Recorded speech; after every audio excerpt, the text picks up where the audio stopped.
Hello,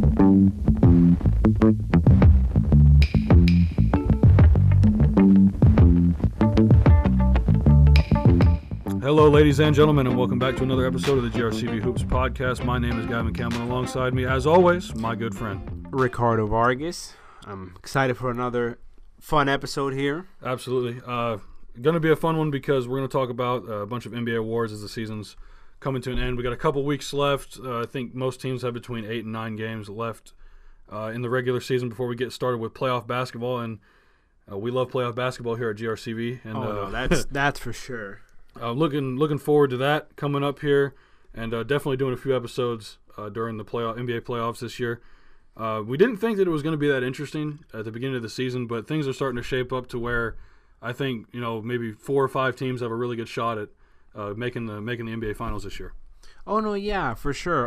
And it's crazy how fast the season has gone by.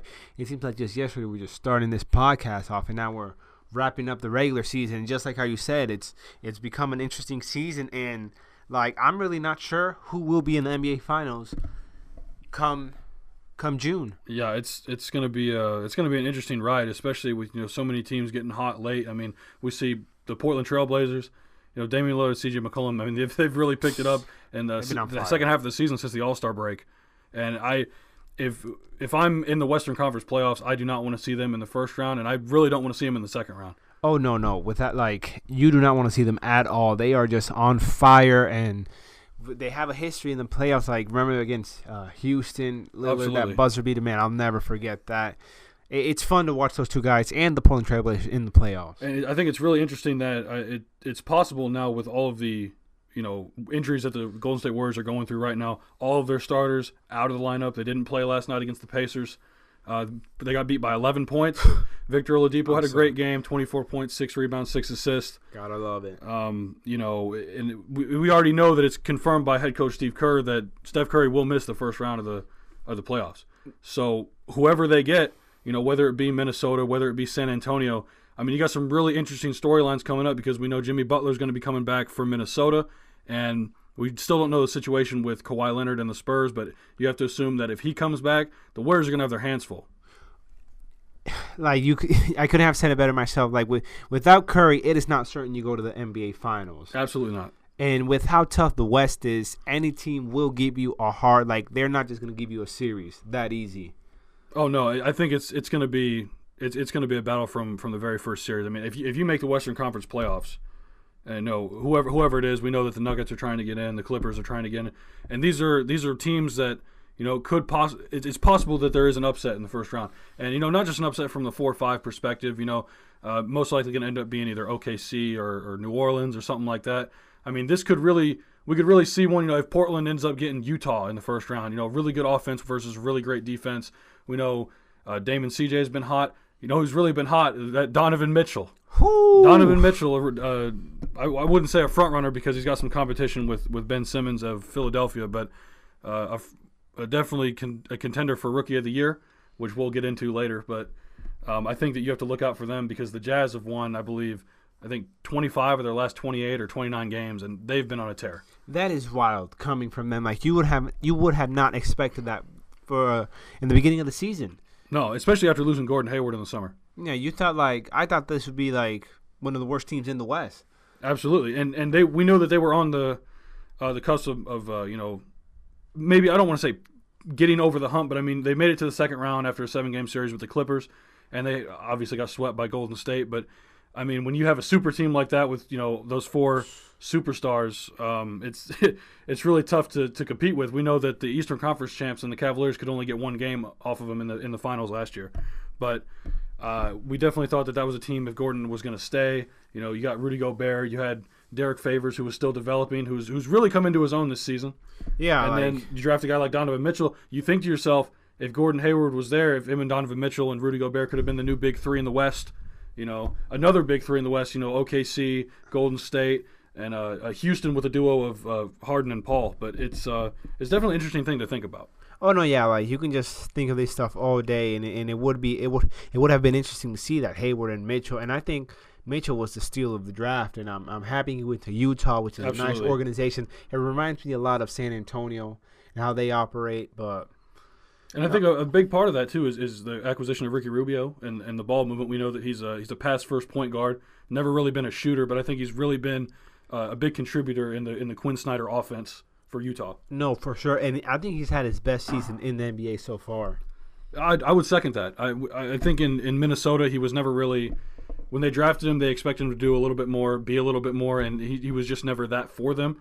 But after moving over to the Jazz, I think that he's really gotten more opportunities. I think to be that playmaker and not so much have the pressure on him as much. And obviously, the acquisition of Jae Crowder from the Cavs at the trade deadline, I think that has skyrocketed their defense up the charts. Yeah, no, I'm happy. All those guys are doing well, and especially with Ricky Rubio, it really never worked out in Minnesota. But now he's found his role, and I'm happy he can coexist with Donovan Mitchell, two great point guards. Absolutely.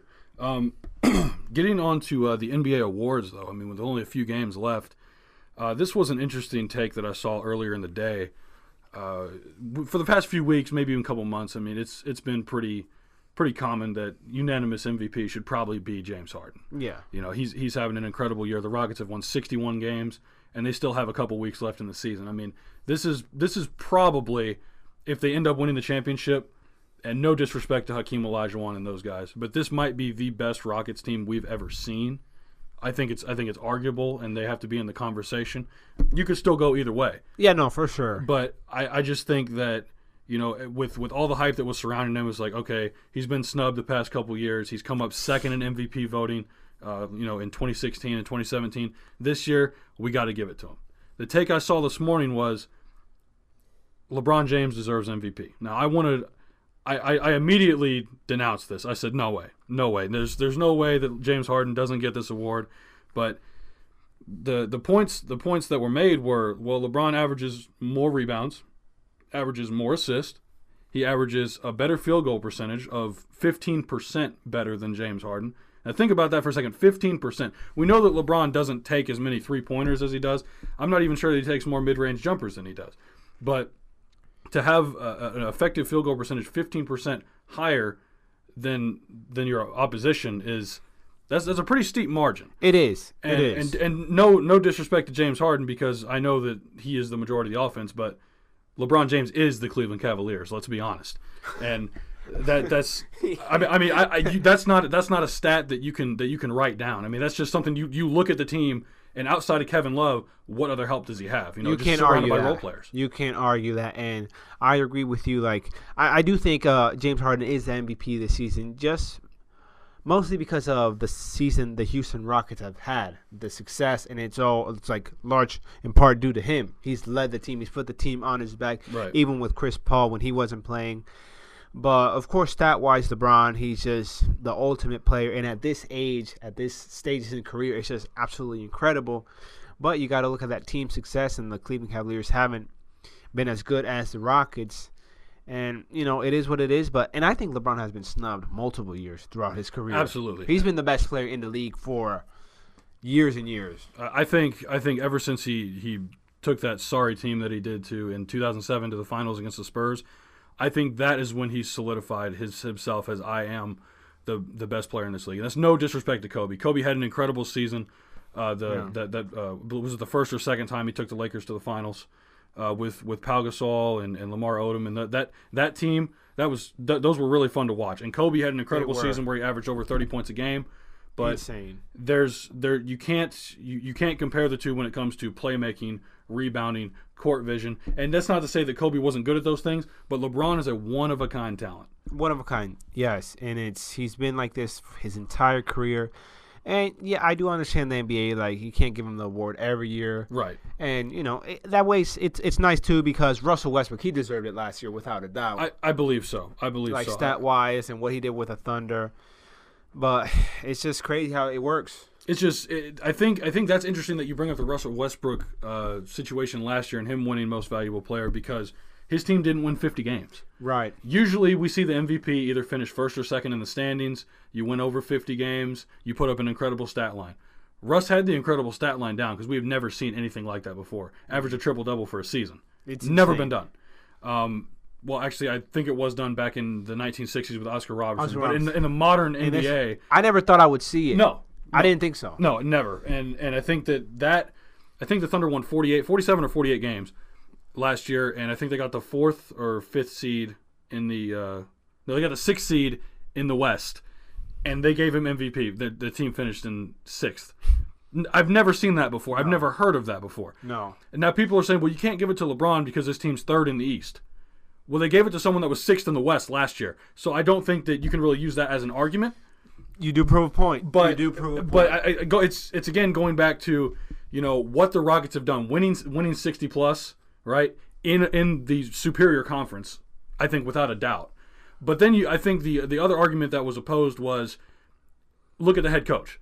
LeBron doesn't have one right now. He has health issues. He needed to take a step back from the game and check himself and make sure that he's okay. And we hope that Lou is able to come back to the sidelines at least before the playoffs. Definitely. And no disrespect to Larry Drew, he's done a great job being the interim head coach for that team. But Mike D'Antoni is an offensive genius. Okay, not to mention that LeBron isn't playing with a top 5, arguably top 5, guaranteed top 10 point guard of all time with Chris Paul. Okay, he's playing with Kevin Love, perennial All-Star. We know what he did in Minnesota, but he's had to evolve and change his game since coming to Cleveland. He's become more of a perimeter shooter. Was never really a defender, but his rebounding's come down a little bit as well. But that's to balance out with his offense. His offense has increased. His range has increased, and we know that he's always been good at the outlet pass. It's very unique to him. Yeah. But being without him for 6 weeks when he broke his hand, and now that he's out again after losing a tooth last night to the Miami Heat, he's currently in concussion protocol. We're hoping that he can find someone to get that back in okay. And I mean, I would hate for him to not be able to get that fixed. But I just think with all of the factors that you can't put on a stat sheet, I can see why that the argument for LeBron being MVP is what it is, and I used to say that there's no doubt in my mind that James Harden is winning this award. But I think after sitting down and looking at it, and, things that, like I said, aren't shown on the stat sheet, if you wanted to make a case to give it to him and he actually did win it, I don't think I'd be that upset. I mean, the only thing that I would say is that finishing 2nd 3 years in a row, I think that would be a huge blow to James Harden, and not only that, but for his legacy, not getting one. LeBron's had 4. If he gets that 5th, he'll be right up there with Michael in that category. But it's so hard to see him come up short for 3 years in a row. That'd be really rough. That would be really rough because he's had an amazing season, one of the best seasons in NBA history. But that's crazy. That's the competition in the NBA. Like, it's the best league in the world for a reason. And then on top of that, he's doing it in his 15th season. Like, why are we even having this argument? I mean, the man's 33 years old. Playing like he's 22 years old. I mean, it's truly incredible what he's doing, and I admire the hell out of him. I really do. I mean, just the amount of work that he puts into the game, and it's incredible what he takes away from it. And another thing, he's played every single game this season, and it looks like he's going to, unless he decides to rest like the last 2 or 3.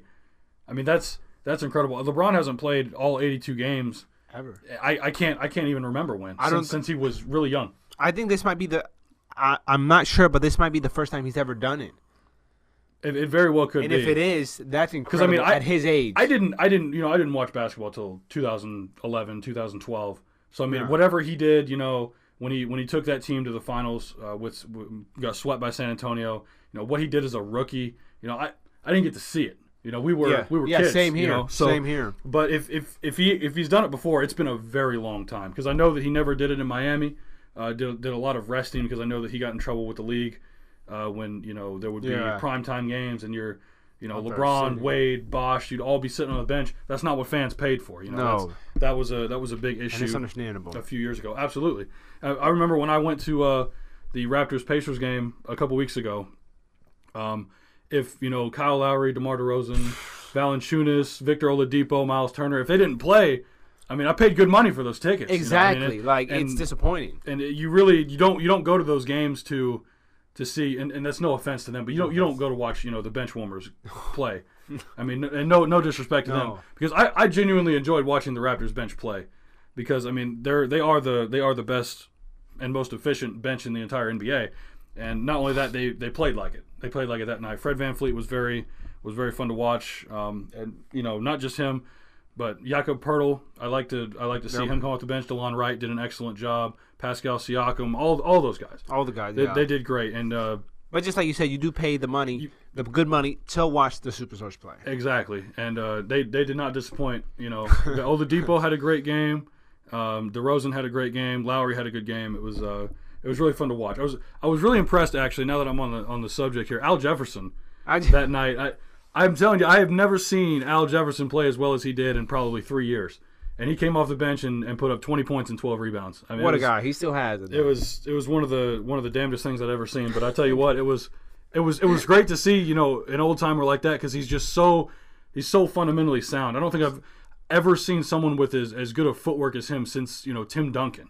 It's really nice to watch him be like so graceful around the basket. He's graceful. Yeah, he was fun. He was fun to watch. Just elbow jumper after turnaround hook shot. I mean, it was nothing too flashy. Granted, but gets the job done. I was rooting against his team, but as a fan of the NBA, it was fun to watch, and I really enjoyed that. Victor Oladipo had a jam.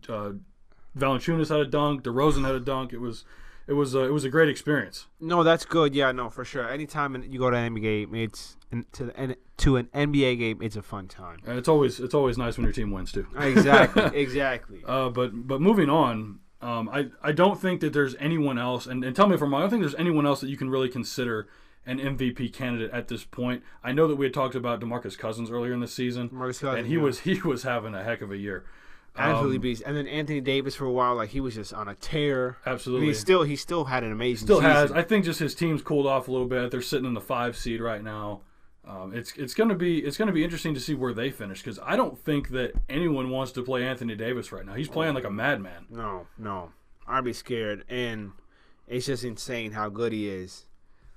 Just wow, yeah, that team is really from where we were at the beginning of the season. I think they've really come a long way. They have, even with the loss of DeMarcus and being able to come together and figure it out. Guys like Nikola Mirotic, who they traded for, and then signing guys who we haven't even heard of in a very long time, like Emeka Okafor coming back. He has been a huge part for them defensively. And we know that that's when he was drafted by the Bobcats. Remember the Charlotte Bobcats? I remember the Bobcats. They had some funky uniforms. Oh my goodness! Although I was a fan of the orange ones, those orange and gray ones that they had. I really did like those. Yeah. But those blue with the orange stripes. Yeah, those were something. And then Bobcats. Like, well, who wants to be a Bobcat? I don't know. I think that's more of a college or high school name to me. Yeah. If you're a professional, I don't know if I'd be comfortable with someone calling me a Bobcat. It sounds so corny. It's something you would find like in a movie. I'm playing with the Bobcats. But when he was drafted by Charlotte, that's what they brought him in to do. Is they thought that he could be this defensive anchor, but little did he know that he was going to get absolutely no help other than Raymond Felton and Gerald Wallace. Stop. Boris Diaw. You remember these teams? Oh, they were just so DJ Augustine. So pitiful. And that was a Charlotte Bobcat starting 5 for a while that I just named off. I'm not kidding. Gerald Wallace. And let's remember, this is the team that holds the worst winning percentage in NBA history. Let's not forget that lockout year. They only won 7 games. 7 games, and you're a professional basketball team. But it's just like the guys they've drafted has just been a darn shame. It's really Michael Kidd-Gilchrist. Kemba Walker's been the only bright spot for that franchise in a long time. He has. I mean, a very long time.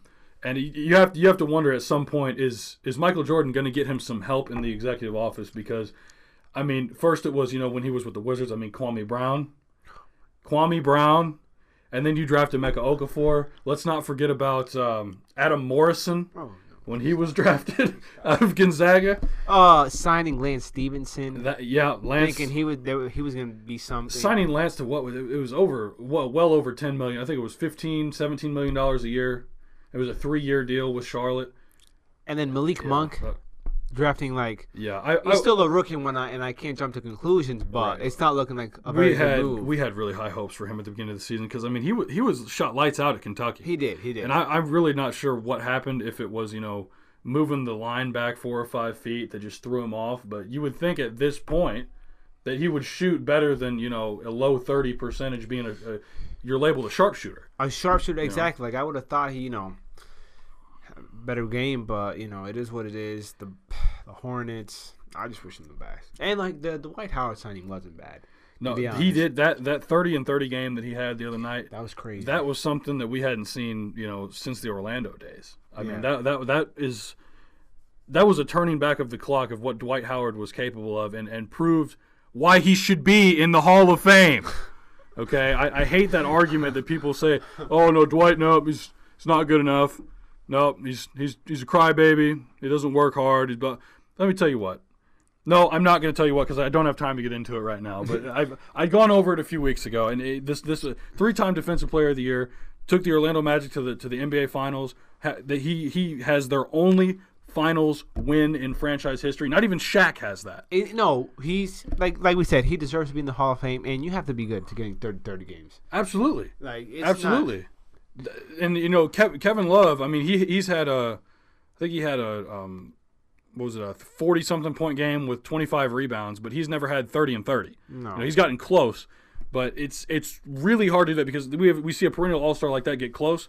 Dwight's done it. Dwight, yeah. And it's not the first time he's done it. Yeah, and he still has juice left in the tank. Absolutely. Which is the best part. I think that if Dwight wants to, maybe next year, unless he really likes it in Charlotte. I mean, if he wants to stay, I like him. I like him in Charlotte. Yeah. But if he wanted to go somewhere else, if he wanted to be the backup somewhere, being 34, 35 years old. He could very well do it. He could very well do it. But it's all about, it's a mental game. If he wants to make that sacrifice. It's kind of the similar situation with Isaiah Thomas. Yeah. But for sure. We'll see what happens. All right, so we've talked about MVP, Rick. Let me go ahead and get your take on, and even though I'm pretty sure I know the answer to this, but the take on Rookie of the Year. Who do you have winning? It's a tough one because I like both of these guys a lot, Donovan Mitchell and Ben Simmons, but it has to be Ben Simmons. Because and I'm not forgetting about my favorite rookie, Jason Tatum. Right. Because if he was on a different team, he would be averaging 20 points a game, I think. Right. He's in the Brad Stevens system. Yeah. Which I'm glad. Absolutely. But for stats wise and whatnot, like Ben Simmons is just on a whole nother level with his basketball playing, and that's not to knock Donovan Mitchell, like an amazing player as well, polished. But Ben Simmons is a better all around player, without a doubt. I see. I agree because I think everyone has the same two guys that we're going with, and I like Jason Tatum a lot, but you're right, the stats aren't there. Yeah. So he's not going to get it, even though for a while, I mean, he was on fire from 3-point range. High, I think mid-40s. Top 5 in the league. Yeah, mid-40s in 3-point percentage. That was absolutely insane, especially from a rookie. That's almost unheard of. But I think I'm going to have to take the other side. I like Donovan Mitchell. And it's not because I don't think that Ben Simmons isn't good enough to win it, or do I think that he doesn't deserve to win it. Because if he ends up winning the award, I'm not going to be upset whatsoever. He's very, very worthy of receiving that. But for me, first of all, it's a good story.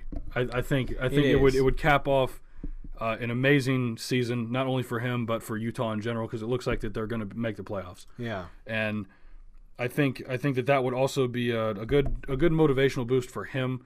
Just be rewarded for his hard work, and really from coming out of nowhere. I mean, no one expected him to be.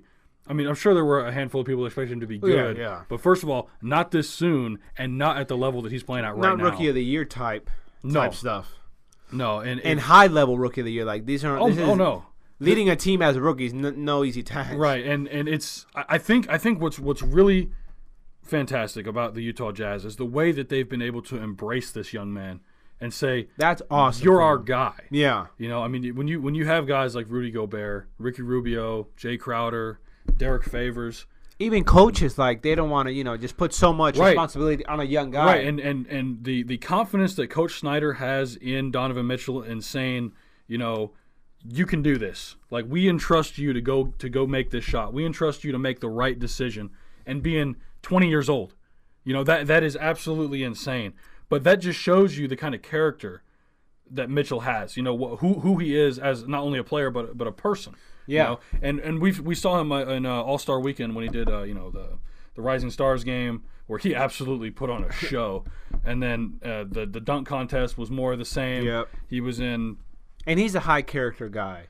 He's a humble guy. Absolutely. And, of course, leading the team. It's just like similar with like the MVP conversation, like how, okay, Ben Simmons has better stats, but, This is starting to shape up more of like a, LeBron James versus James Harden. You have Ben Simmons versus Donovan Mitchell. Perfect example, yeah. Perfect comparison. Exactly, because Ben Simmons, we see him as a LeBron-esque player, but without being able to shoot the basketball. Closest thing to LeBron, I think, in the league. Absolutely.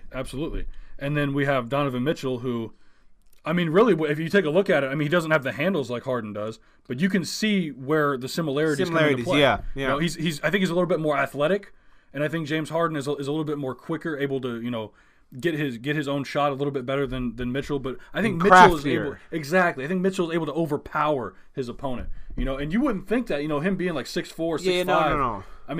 He is really strong for who he is. He's strong and he is powerful, but he also has like a finesse to his game. He's Absolutely. Still smooth with it. Absolutely. And I like that you said he's humble, because I think that he does have a swagger to him, but it's about him being humble overall. Yeah, and it's cool. And we see it when he plays. It comes out. We saw him hit that hit the game tying shot to send it into overtime versus the Spurs, and we saw it there. Just the confidence to be able to step into that shot, with a hand in your face, and then afterwards just embracing your teammates, having them embrace you, I think it's a great quality. It's special, yeah, and I'm just excited. I'm excited for both of those guys' career, and it's going to be fun to watch them play for years to come. Could we see another co-rookie of the year awarded to these two gentlemen? If it could happen. It could happen, and I wouldn't be mad at all. Would you rather prefer one of them receive the award or have it be a co-award? Co-award, I wouldn't be mad with a co-award, to be honest. Like either way, but it would be nice. It'd be nice either way, because they both deserve it, because they both have done great things for their teams. Fair enough. I think I'm gonna piggyback off what you said, and I would agree that I would like to see a co-award, because I think it would be devastating for one of these guys to not receive the award, and because they're both so deserving. Yeah. But with that said, let's go on to the next one, Sixth Man of the Year. Who do you have for the 2018 NBA Sixth Man of the Year? That's a tough one. I know earlier in the season I had Dwayne Wade, but he is no longer on the Cavs, so I think that disqualifies him. But for the first half of the season, I think Dwayne Wade was a really good candidate for that. I think another one, an honorable mention, because the stats don't show it, but Manu Ginobili, he's having a great year. At 40 years old, he's having a great year. Obviously not compared to what he used to be, but just for what he brings to that Spurs team, and he's been able to keep them afloat without Kawhi Leonard out. It's crazy. Or without Kawhi Leonard playing. He's done a great job. But yeah. I think for me, if I'm gonna take six man, I think it's really a toss up. It's really a toss up. I think Lou Will has to get it though. Lou Will. Just because of the impact that he's had on that Clippers team, and just averaging over 20 points a game off the bench. That's incredible. And it would and that's really what it's been about. When Jamal Crawford wins it, what is it for? Scoring, the scoring off the bench, and the efficiency at which he does it, and the fact that he embraces the role. That's even better. And yeah, it is funny because you don't see a six man just because of his rebound. Absolutely not. You don't have a guy like Enes Kanter coming into the game and getting 12 rebounds a game, and it's like, oh, there's our sixth man. And no disrespect to him, he's having a great season, especially since Porzingis has gone down.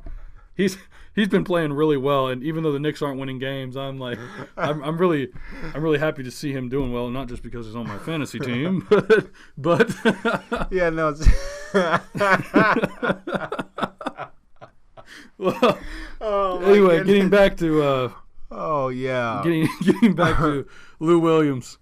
Just the scoring output is pretty much what wins that award, and Jamal Crawford's done it 3 times. I think Lou Will deserves to get his second one this year. No, yeah, I can't really argue with that. As a six man, you just got to score, and he does that better than everybody. Absolutely, and he can do it from all aspects of the court. We see him drive. He's got a nice mid range game. His 3-point game has been really picking up since the first half of the season, and he's had multiple 30-point games, a couple 40-point games. He had a 50-something point game just a couple months ago. That was really crazy to see. But I'm happy for him. You know, if he's finally found, he's been a journeyman for the majority of his career. Yeah. And now he's finally found, you know, a place to settle down with the Clippers. It's nice for him. Yeah, I'm happy for for sure. him. You know, but I do think that he has to. Other people are going to get votes, but I think that he's gonna eventually walk away with this award. Yeah, and I hope so. I hope that he does. Absolutely, it would be nice for him to match Jamal Crawford maybe if he continues this kind of work. And I think it's really interesting if he wins 6 men with the Clippers. Jamal Crawford did it. That's crazy. Last year, so that's it's pretty crazy. Right. But now we move on to the most interesting and I think hard to predict award It's a tough one. the NBA's Most Improved Player.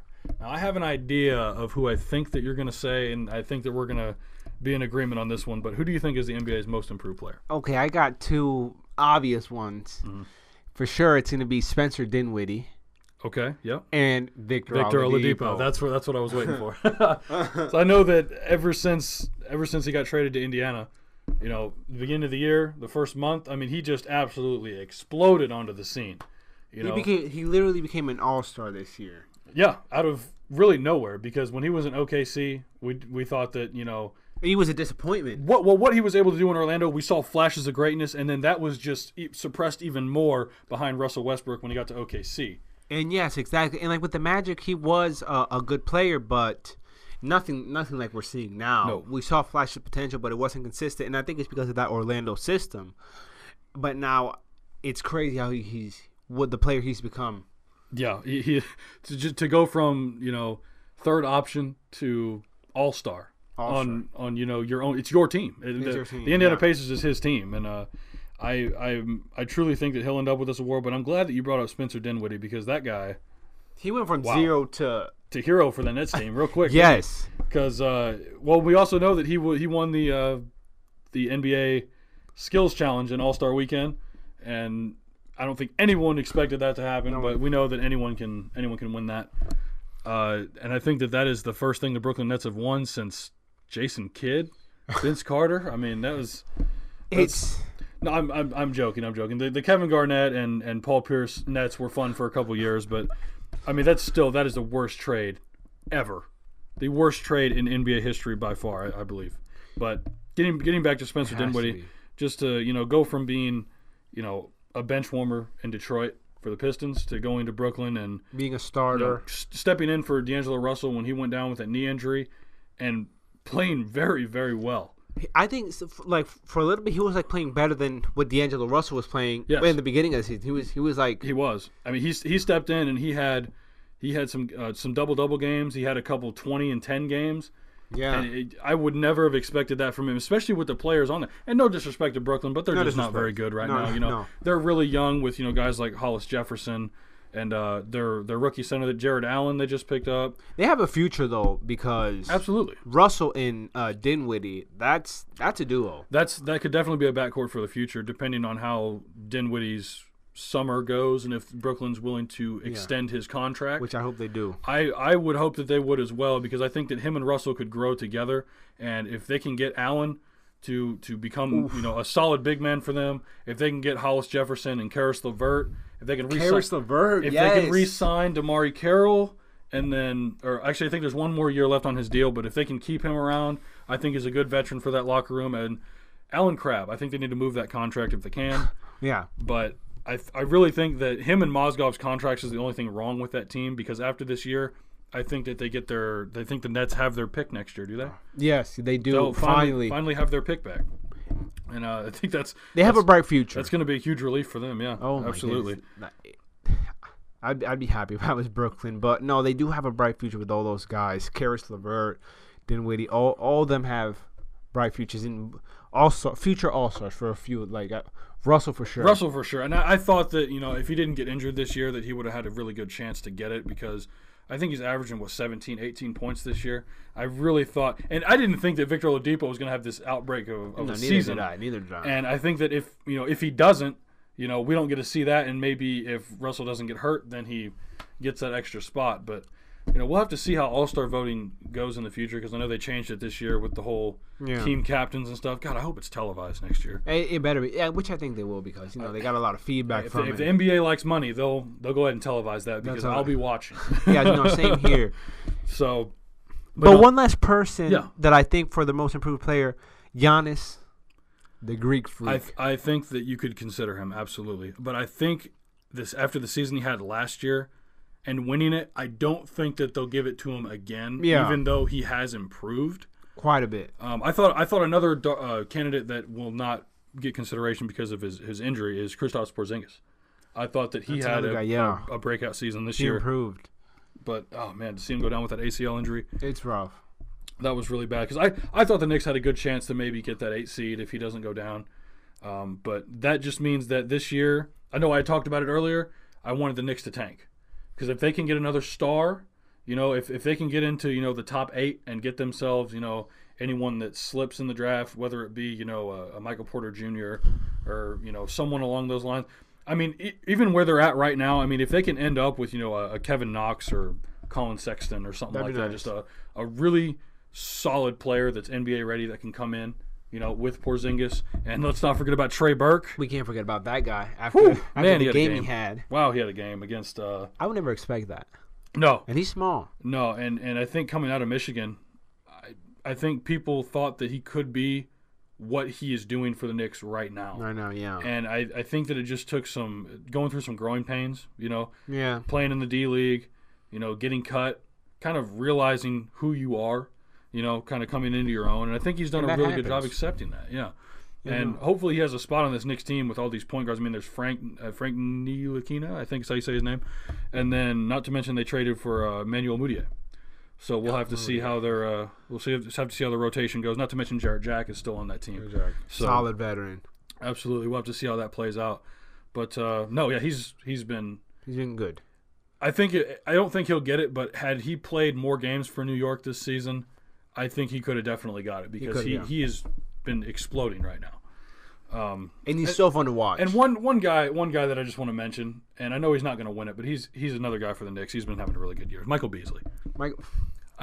Coming back from China, I mean, he's been averaging, I think, 15, 16 points a game.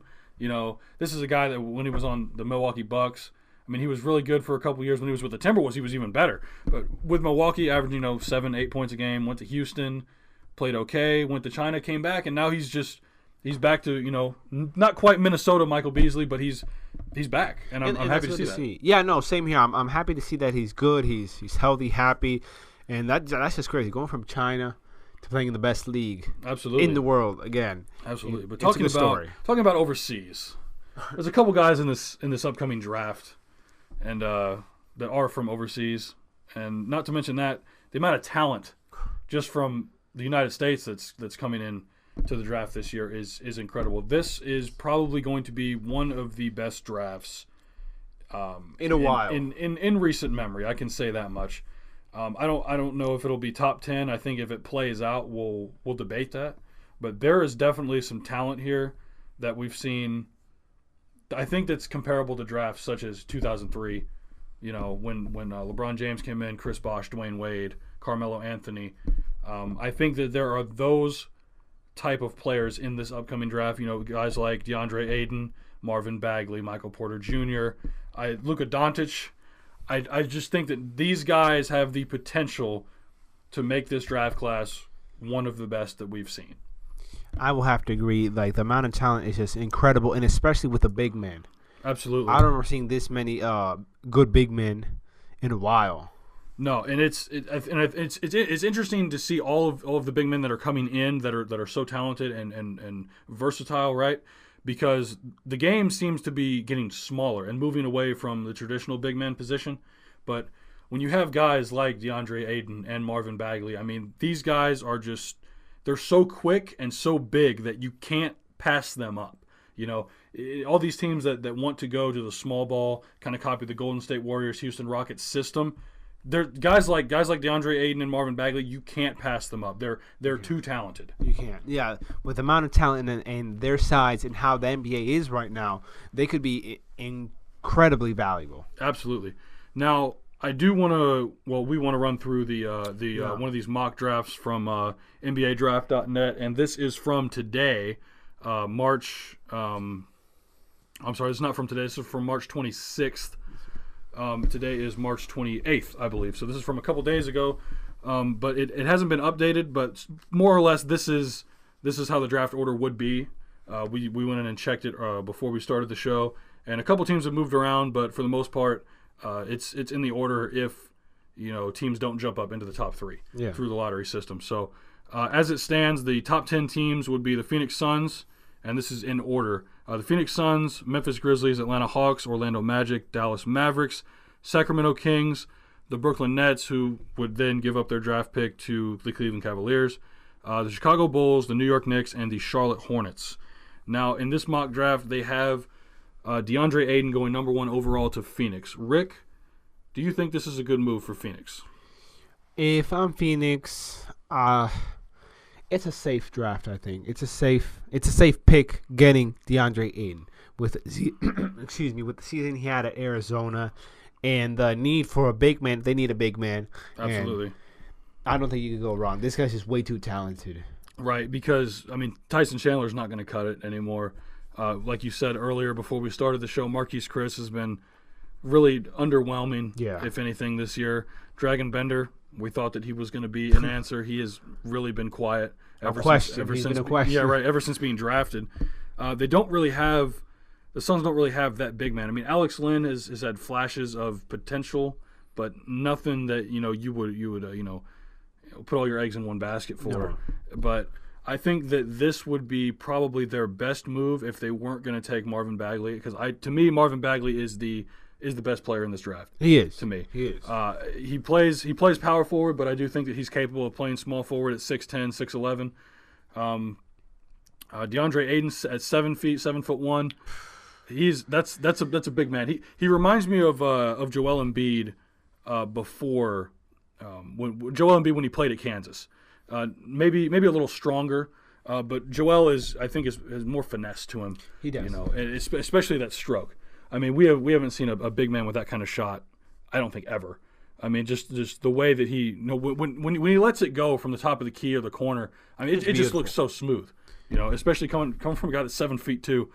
But no, I think DeAndre Ayton would solve a lot of issues for the Suns because in the interior wise, they don't have a guy to compete with other big men in the league.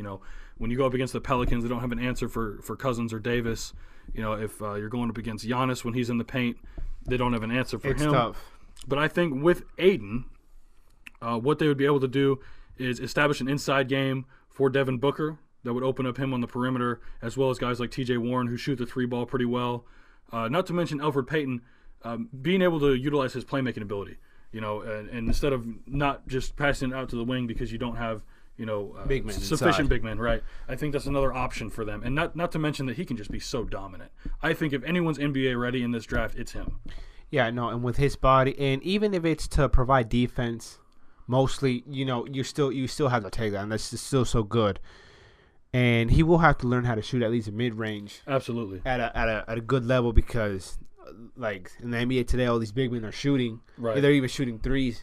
So and you can't be a big man in this league and not be able to shoot at all. It's just not going to work. Nowadays you can't. You have to at least shoot a mid range. Right. The Shaqs of the world are pretty much behind us now at this point until the style of play starts to change again. Exactly. So like if you're Ayton, you got to be guarding Towns on the 3 and Cousins, Davis. Absolutely.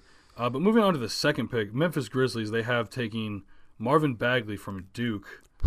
What do you think of this pick? Oh my! I like this pick even more because just like how you said, like this could be his team, and I like him more than Ayton. And with Memphis, Marc Gasol being there, Bagley can play the 4, and I think that would just be his true position. They wouldn't have to play him at the 5. Yeah, right. And that would just be amazing because Bagley's just an absolute beast. Yeah, he is definitely a freak of nature. And after watching him against the Kansas, I watched the Kansas Duke game in the Elite Eight. Went into overtime. That was a heck of a game. I can say that much. I was really intrigued watching him and Wendell Carter Jr. play together. Grayson Allen kind of disappeared in the second half, and I was really disappointed. Mostly because he's a pretty good shooter. He's a really good shooter. I just don't like his attitude sometimes. We know that he can have temper tantrums and kind of be a dirty player, but he's talented nonetheless. I have to respect that. But Kansas ultimately in overtime. Would you say his name was Malik Newman? Malik He Newman. went off in that game, and I would not be surprised if he played himself into a first round pick. He is a solid player, and I really liked what I saw. But no, Marvin Bagley for Memphis, I agree with you. I think that if he could get drafted here, this could be his team. Memphis could be his city. Really solidify him, as one of those guys. Maybe like LeBron when he went to Cleveland, Dirk when he went to Dallas. And just be the guy. Stuff like Dwayne that. Wade when he went to Miami before Shaq, and be the guy. Yeah, no, and that would just be amazing in Memphis. It would be nice for Memphis to have, a superstar in that city. Absolutely. Because it is a great organization. It's been a great organization for years until, they've had this recently season. with the injuries and Conley just being inconsistent. And Because they were in the playoffs every year, but absolutely, and we always had them as a dark horse contender for 3 or 4 years, just because the grit and grind defense that they preached and practiced was. It was real. It was the real deal in the playoffs. You didn't want to see Zach Randolph or Tony Allen, Conley, Gasol. You didn't want to see those guys. No, they're solid bunch. All right, but moving on to the third pick, they have the Atlanta Hawks taking Michael Porter Jr. out of Missouri. What do you think of this pick? I had said, it's a great pick, but now that I'm thinking about it, I'd rather get Luka Doncic with this pick because I think he could complement Dennis Schroeder very well. I think they could play good together, and right, yeah, I would rather see that. That backcourt would be really interesting. That would be very interesting because we know that Doncic he's a big guard. He's a big guard. And I think you said he was 6'5", 6'6". 6'6". Yeah, that's a big guy. We know Schroeder is about 6'1", 6'2". He's kind of 6'1", 6'2", kind of smaller. Yeah, really a smaller frame too. I think that would be a good compliment. Yeah, you're right. I don't know about their 3 spot though. Taurean Prince, I like him. I just don't know that if he's your starting 3 for the future. Yeah. Kent Bazemore, I don't know if he's your starting 3 for the future. And I like Kent Bazemore. He's a good player. Yeah, no. I think not knocking him. Anyone would be happy to have him. I still think he's making a little too much money, but the Hawks like him. They wanted to pay him, and I'm not against players getting paid. I just think if you're trying to build out your roster, that's not the guy I want making $20+ million. Exactly. But for me, I'm okay with this pick. I like where you're going with the Doncic pick.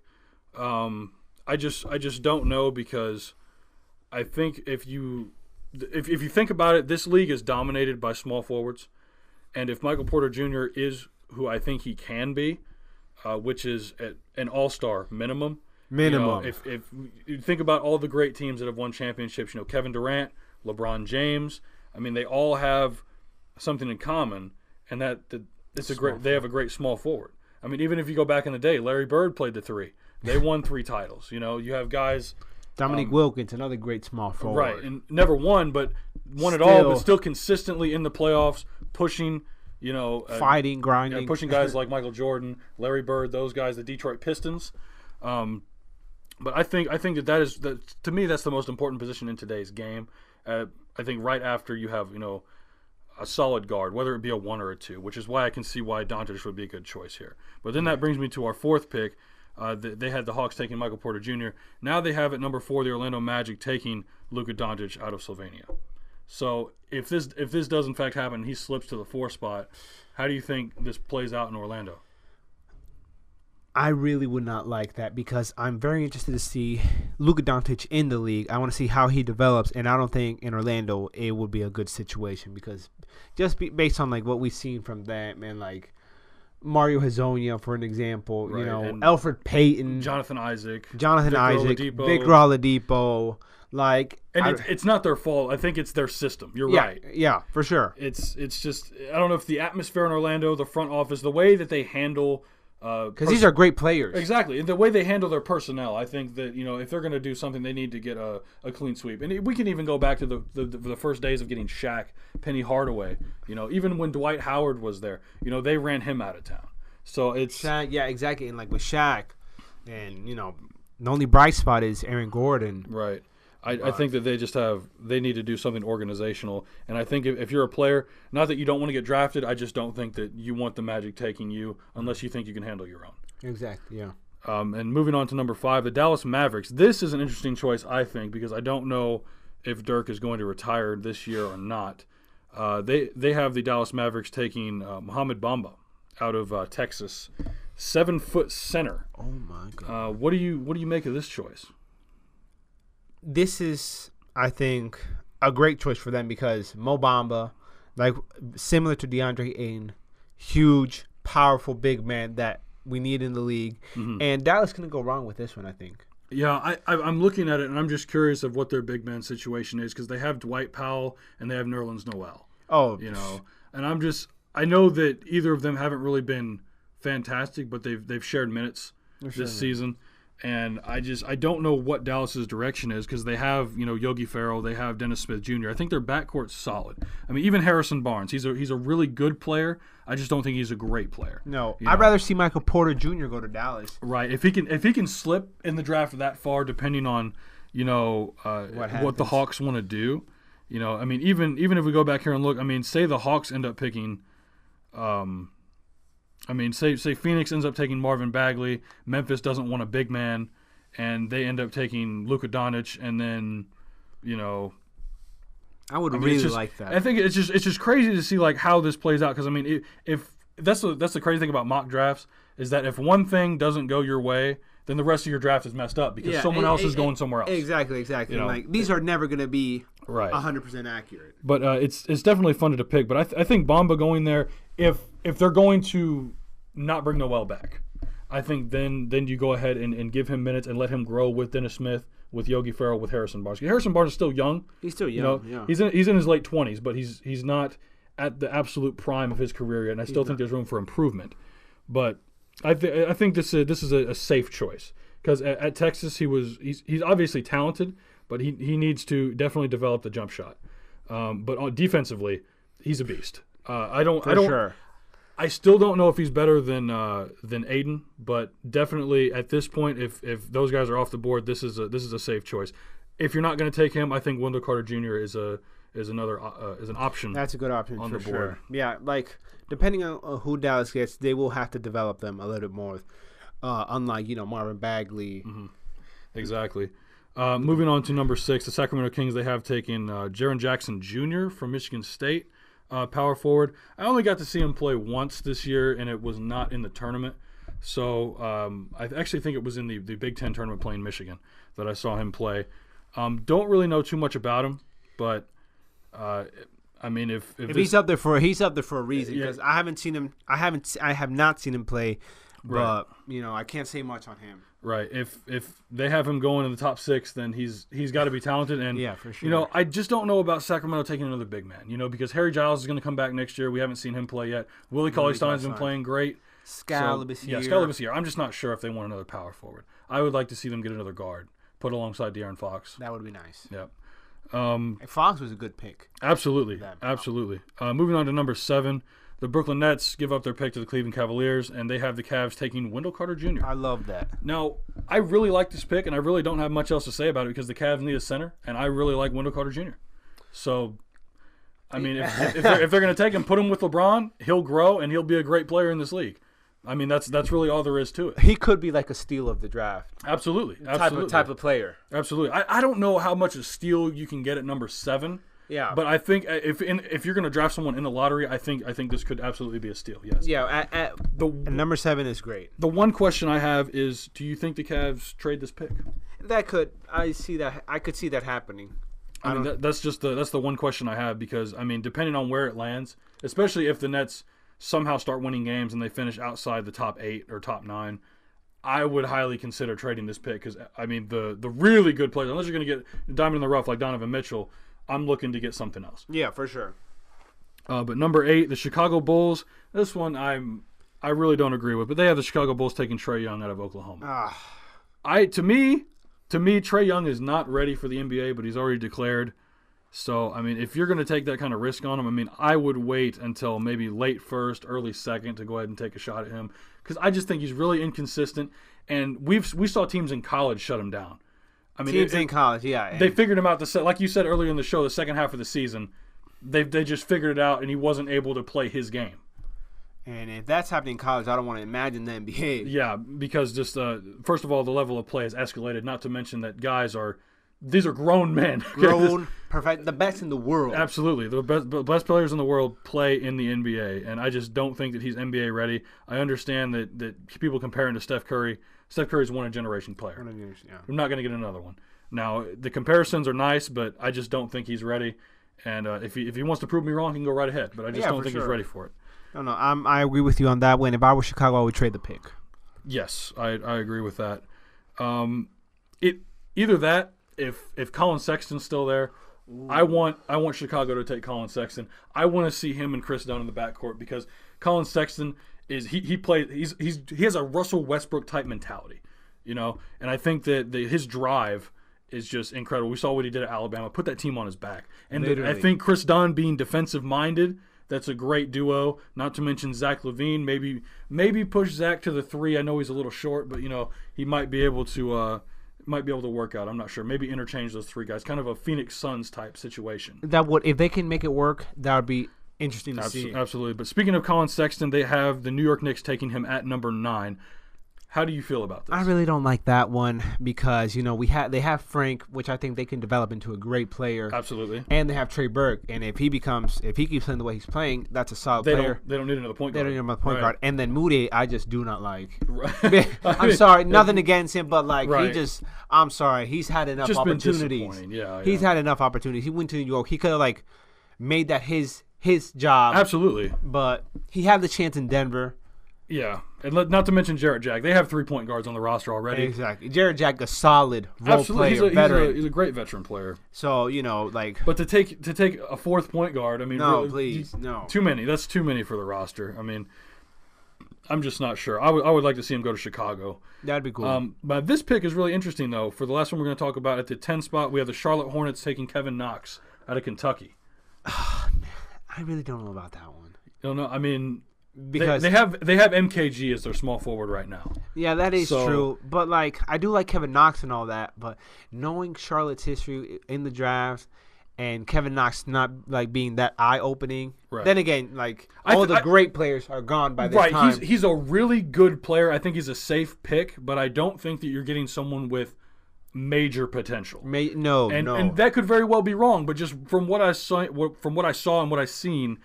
Him at Kentucky and in the tournament, I just really wasn't that impressed. No, not to go 10. No, I mean I was just he's a really good player. I just don't know if he's a lottery pick.